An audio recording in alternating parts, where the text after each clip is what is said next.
Yeah. Like I like when I write. One of the purposes I like to be meaningful. Yeah. I guess. Does it ever, like I guess, bug you like how meaningful can just entertainment be? Well, you use a just. We are doing entertainment. That's what it is. It's not a just. It's a description of what it is. But describing a statue as a rock is true. What you are doing is entertainment.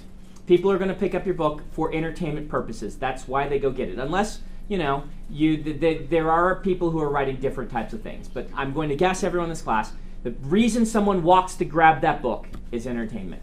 And a good book is going to deliver a number of things alongside it. But you have to remember, they are walking to pick up that book, to be entertained, and hopefully to have a meaningful experience, to learn something, to grow as a person, to see through the eyes of the other so that you come to understand other people more. But they are picking up that book to be entertained. Don't forget that. Don't forget to be fun.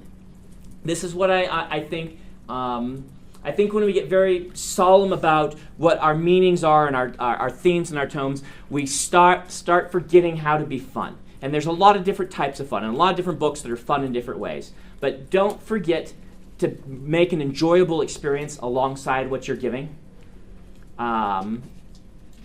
because that's why they're picking up your book. Yes? So, connected to that, how do you put meanings in your books without preaching? It's a good question. I would say that for me, and there's various schools of thought on this. There are some people who will build a story around a meaning. This is the C.S. Lewis approach. And it's hard to argue with C.S. Lewis, though Tolkien did.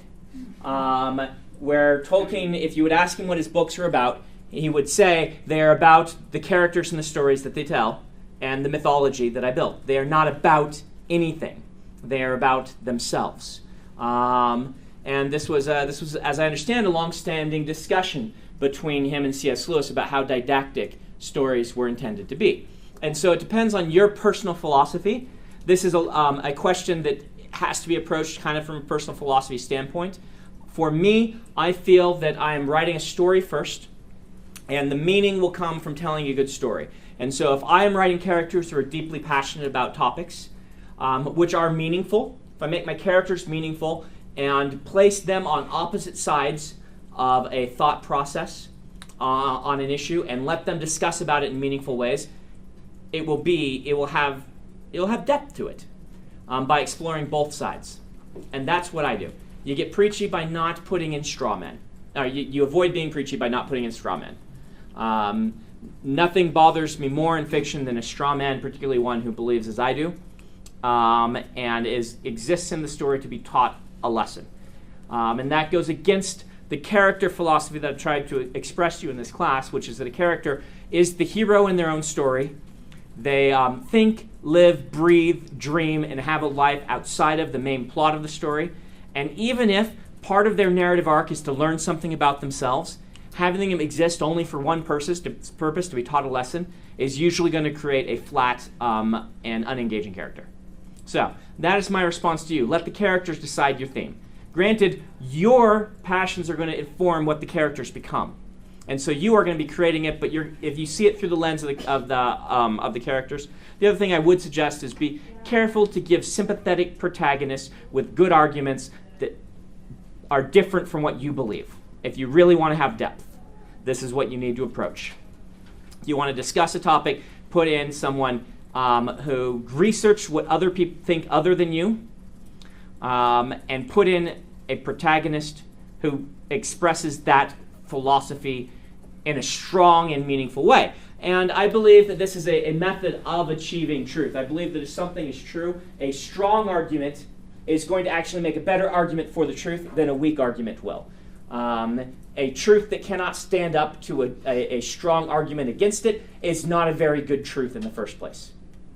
So that means if you're very right-wing and you want to approach this in your books, it will make your books stronger if the people who have the opposing philosophy are not all pedophiles, which is what happens. In fiction, you will find it. How do you make the bad guy a bad guy? Number one, you make them espouse the opposite political philosophy of you, and number two, you make them a pedophile. I guarantee you can find examples of it in literature.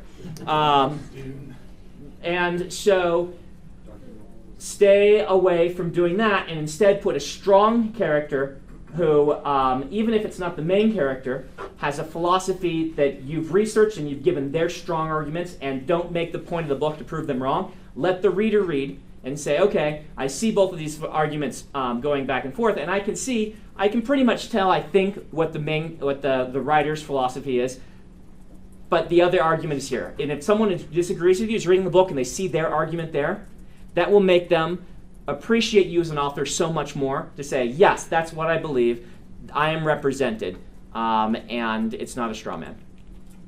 If you don't want to write books like that, that's okay. You don't have to. But if you want to do it, which you seem like you do, that is my advice to you. All right?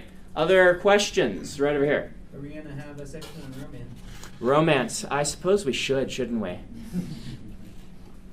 Ah, boy.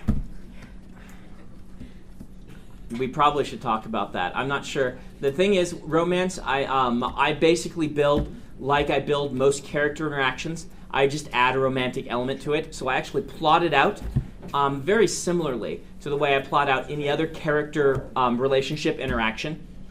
I just add a romantic element to it. But we can talk about that. Let's get into let's go and do a lecture on fight scenes and romance. Never really finished the third law of magic. Yeah, I mentioned that at the beginning. I was reminding you, yes. Yeah, third law of magic, right? Okay. Hey, you guys and your magic systems.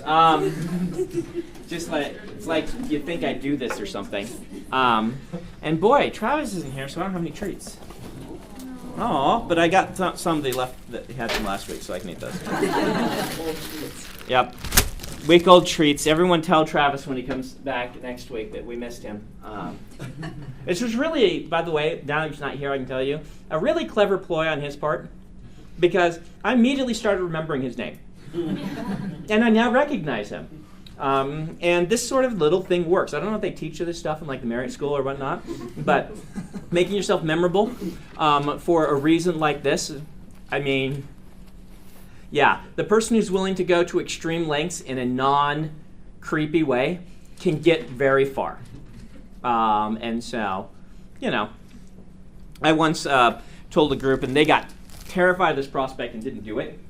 But right when iPads were coming out, I told them, get 5 of you together, go buy 5 iPads, load your books on it, and give them to 5 editors as a gift that you have interacted with somehow or you have met that you want to be, and say, hey, here's a free iPad. All you have to do is read a page of each of our works. I told them, try something that daring. That's pretty daring. That's like up to the line and maybe stepping over it for some editors, but I guarantee that editor's going to remember you. And editors are not well paid, so getting a free iPad, they'd be like, yeah. They'll feel guilty, but they do it. I mean, they have seen lots of bookmarks. They've seen lots of cute doilies, and they've seen lots of pink paper sent to them to try and draw their attention. They have seen all of that. They have not seen someone give them an iPad loaded with 5 books. But that might be over the line. I don't know. It's the sort of thing I might have tried.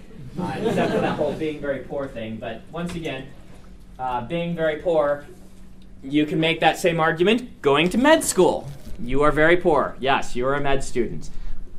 You can't afford $20,000 tuition every year.